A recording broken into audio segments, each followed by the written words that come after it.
Joseph Henrich, The Weirdest People in the World: How the West Became Psychologically Peculiar and Particularly Prosperous. Around the 7th century CE, the Anglo-Saxon Christian missionary St. Augustine of Canterbury wrote to Pope Gregory I, seeking urgent guidance on a series of questions that would help reshape Western civilization. Question 1. How distant must relatives be to get married? The Pope's answer: marriages between first cousins or closer were strictly forbidden. Question 2. Can a man marry his stepmother or sister-in-law? Hell no, replied the Pope. Although probably not in those exact words. Question 3. Can a pair of brothers marry a pair of sisters? Yes, as long as they aren't all related by blood, declared Gregory I. Question 4. Can a man receive communion after a sex dream? Although the Pope's answer to this one isn't clear, the question itself reveals just how much religious leaders were focusing on these issues. These questions, although they may seem a bit silly now, have had profound implications on the Western world. To state the obvious, the Church is obsessed with sex, and it has been for centuries. Who can have it? Who can't have it? When, where, how, and what for? Harvard academic Joseph Henrich argues that this fixation on sex, marriage, and the family, and the Western Church's policies on the subjects, explain why Western civilization is the way it is today. We aren't going to try to reinterpret all of Western civilization in this blink to the weirdest people in the world. Instead, we'll highlight some of Henrich's most interesting and provocative claims about what makes the West so strange. Before we dive into this captivating episode, we have a request for all of you who have been part of our amazing journey for the past 2 years. Though 90% of people who watch this channel haven't hit the subscribe button yet, our ultimate goal is to reach 75% by this year's end, and I believe we can achieve it together. If you've ever found value in any of the 200 videos we've poured our hearts into, could you kindly spare a moment to do me a quick favor? By simply clicking that magical subscribe button, you'll be making a significant impact on this channel, more than you can possibly imagine. Thank you, and enjoy this episode. Western psychology is unusual compared to most other cultures. Societies like the US, Western Europe, and Australia are weird in capital letters. WEIRD is an acronym meaning Western, educated, industrialized, rich, and democratic. These weird societies are outliers, both historically and relative to many other modern cultures, which makes them weird in the standard sense of the word too. And it's not simply the attributes of these countries that are weird, but the psychology of the people in them. Weird people tend to think and behave differently than those in non-weird cultures. Harvard academic Joseph Henrich argues that these differences in psychology and institutions have developed over centuries through a process of cultural evolution. Henrich makes clear that culture does evolve. It's transmitted from generation to generation through learning. It also randomly mutates, in the sense that new practices are constantly being invented and experimented with. And in the long run, culture is driven by natural selection. The traits that work best in a specific environment usually win out. Before going any further, it's worth mentioning a few things. First, Henrich is trying to explain psychological diversity, not celebrate weird psychology or disparage other cultures. He specifically warns against a good versus bad dichotomy. Second, Henrich makes clear that psychological diversity is present within all societies, not just between them.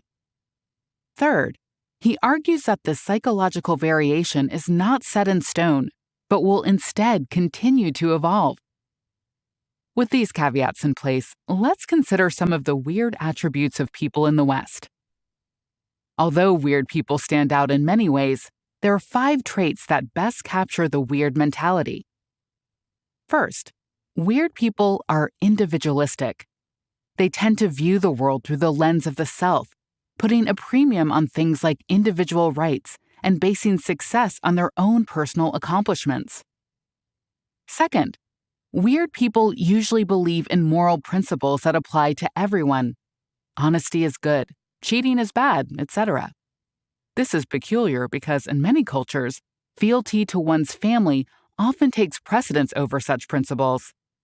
But surveys show that weird people are much less likely to lie to protect a family member or friend who has broken the law. Third, weird people are nonconformists. Studies reveal a much greater willingness on the part of Westerners to resist peer pressure and to ignore the opinions of elders. They also don't consider obedience a vital quality to instill in children. Fourth, weird people tend to think analytically as opposed to holistically. Analytic thinking involves focusing on components and applying strict conditions to them. According to one measure, the top 10 countries that think analytically all come from Western Europe or its colonial offshoots. Fifth, weird people are more trusting of strangers. Survey data reveals that nearly all of the countries where people are most trusting of strangers are Western nations. We'll get to how these attributes were formed and how they've assisted the rise of the West. But first, let's take a look at the non-weird cultures of the world. Non-weird cultures revolve around kin-based institutions. Now that we've learned how modern Westerners are weird, it's time to take a step back and focus on the way most people throughout human history have looked at the world. We'll call this the non-weird mentality. Let's face it, most people care more about their family members than anyone else. The technical term for this phenomenon is kin altruism, the innate concern for close genetic relatives. In service of kin altruism, early humans developed kin-based institutions. In other words, they built societies based around the family. Kin-based institutions have been incredibly resilient. From hunter-gatherers up to the Roman Empire, nearly all societies were kin-based with remarkably similar hallmarks. And outside of the West, many kin-based institutions persist to this day. It is these kin-based institutions that cultivated the non-weird mentality.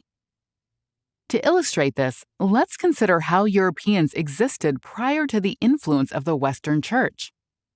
Most people lived in networks of extended families. These larger families, clans, tribes, or houses, were the centers of society. People in the same clan were obligated to work together, protect one another, and share resources. Ancestry and inheritance were almost always tracked through the male side of the lineage, and new couples usually moved in with the man's parents. As for marriage, many were arranged, with patriarchs picking spouses they felt were most suitable to the family. Marriage between relatives like cousins was common, and it was also typical for high-status men to take multiple wives. These kin-based institutions helped foster the non-weird mentality, a set of norms that worked well in early societies. Since each population was part of a larger family, and since family comes with responsibility, non-weird people were typically collectivists. They focused on the welfare of the group rather than the concerns of the individual. They were also wary of strangers, since outsiders weren't bonded by kin and therefore might pose a threat. Since multiple generations lived under one roof, deferring to elders became customary too, and conforming to tradition was standard protocol. Fealty to one's family was paramount and trumped other impersonal moral principles. Kin-based institutions also promoted holistic thinking, looking at the big picture and seeing how parts fit into the whole, just as the individual fits into the larger notion of the family. Taken together, these non-weird views dominated humankind for millennia, until a powerful force came to disrupt it. The Western Church reshaped the family through its marriage and family program. So, if people were non-weird for so much of human history, what caused them to become weird? What seismic shift led to the adoption of an entirely new way of thinking? Henrich argues that the answer lies in the Western Church. The term he uses to encompass the dominance of first the Roman Catholic Church from the fall of the Roman Empire, and then the Protestant Church following the Reformation. The policies of the Western Church in Europe during this period, especially around marriage and the family, unintentionally set in motion the growth of the weird mentality.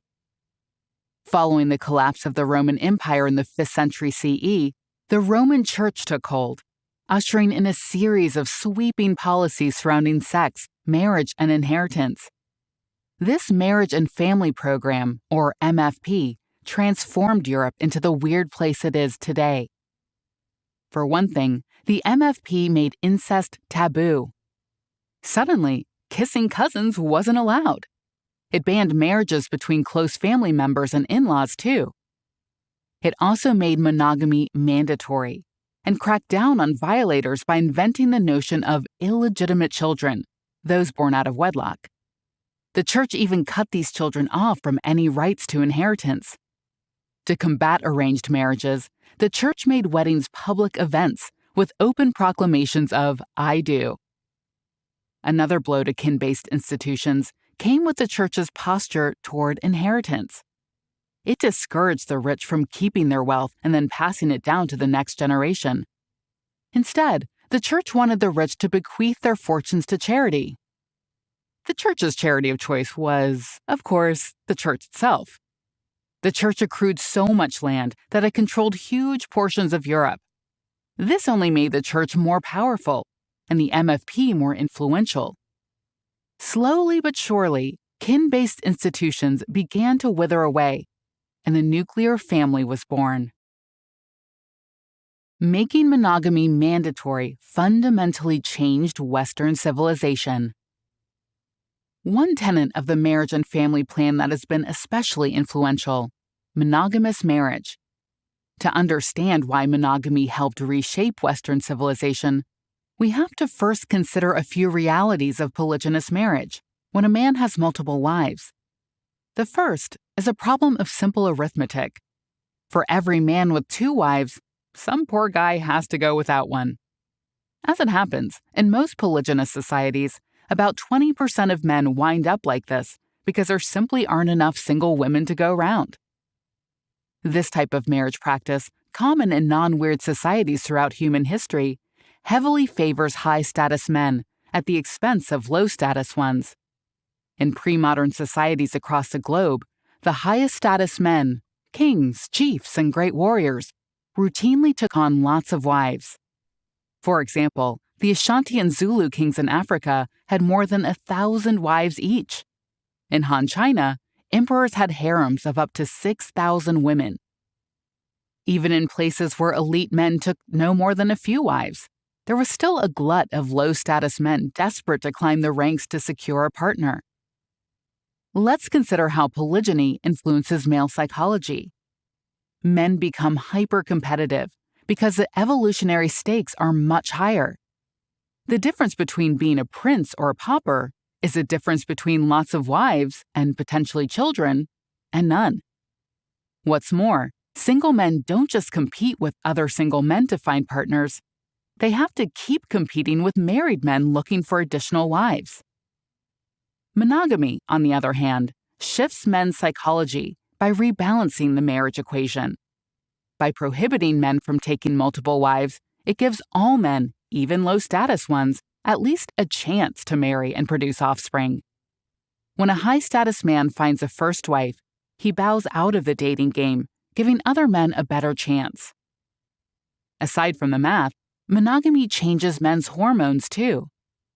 Studies ranging from birds to humans reveal that monogamous males' testosterone levels drop when they settle down and reproduce. On the other hand, polygynous fathers' testosterone levels remain elevated. Researchers believe that interacting with their offspring makes men's testosterone levels drop. When fathers are at home caring for their children rather than chasing more women, society is better off. Monogamy reduces crime rates and deviant behavior too. Married men are less likely to commit violent crimes, gamble, or abuse alcohol. To help separate cause from effect, one famous study followed a group of 500 boys through adulthood. It found that the crime rates of married men increased following a divorce, lending credence to the claim that it is the institution of marriage which tempers violence and aggression. This domestication of men, as Henrich puts it, has helped Western society become less violent today. The Church's marriage and family program led to a domino effect that helped build modern Western institutions. So, in Henrich's view, the Western Church's marriage and family plan made people weird. But how did a set of rules about sex, marriage, and inheritance make Westerners educated, industrialized, rich, and democratic? Henrich argues that the MFP had major ripple effects. For example, as incest, especially cousin marriage, became taboo, people's behavior changed. Rather than marrying someone across the family dinner table, Europeans had to go out in search of potential mates, often to other villages and towns. This exposed them to new people, places, and ways of doing things. As people ventured outside their kin groups, they began establishing voluntary associations. People started marrying for love, socializing for pleasure, and trading goods, services, and ideas for mutual gain. This led to the rise of towns and cities. They were too big to be governed through informal traditions, so local governments were eventually established. Since there was no blueprint for how to operate, places had to experiment with different policies. People gravitated toward the locales that seemed to work the best. Other towns followed suit by copying what worked or risked getting outcompeted. Through this process, the seedlings of weird psychology started to grow further. It's vital to understand that this kind of cultural evolution is a slow, uncoordinated process that happens more by accident than design. Still, modern weirdness can be traced to the accidental genius of the Western Church. Henrich thinks it was a budding individualism caused by the MFP that centuries later gave rise to the Enlightenment ideal of natural rights. This regard for the life, liberty, and property of the individual was eventually exalted in the American Declaration of Independence, enshrined in the Bill of Rights, and became the cornerstone of Western law. It was the Church's incest taboo that incentivized more voluntary associations, leading to the formation of enduring Western institutions like monasteries, charter towns, and universities. Such places became epicenters of learning, commerce, and scientific inquiry, and were aided by the nonconformity and analytic thinking that came in the wake of the MFP. Martin Luther, for instance, was a monk who worked at a university in the charter town of Wittenberg, Germany. Economic progress, too, can be explained, at least in part, by the rise in the weird attributes of voluntary associations and a newfound trust in strangers. Commerce both requires trust between anonymous parties and also helps foster a desire to be honest, fair, and trustworthy in order to attract business. Protestants also preach the importance of hard work, thrift, and delayed gratification, all of which became economic virtues. Together, the MFP catalyzed a dramatic change in the thoughts and actions of people in the West. In doing so, it helped shape the modern world. In this blink to Joseph Henrich's The Weirdest People in the World, you've learned about the strange ways many Westerners view and behave in the world. You've also seen how, thanks to the marriage and family program of the Western Church more than a millennium ago, the nuclear family has replaced the kin-based institutions of old. This package of policies helped reshape European psychology and led to the voluntary associations that gave rise to charter towns, universities, and economic markets. In turn, these institutions helped establish the laws, norms, and culture that dominate the West today. Thanks so much for listening. Please leave us a rating or a comment. We always appreciate your feedback. Feedback. We'd love to hear from you about our content. Just share your thoughts and book recommendations in the comments section, and be sure to subscribe to our channel and ring the bell to get notified about the latest extracts. Thank you and have a great day.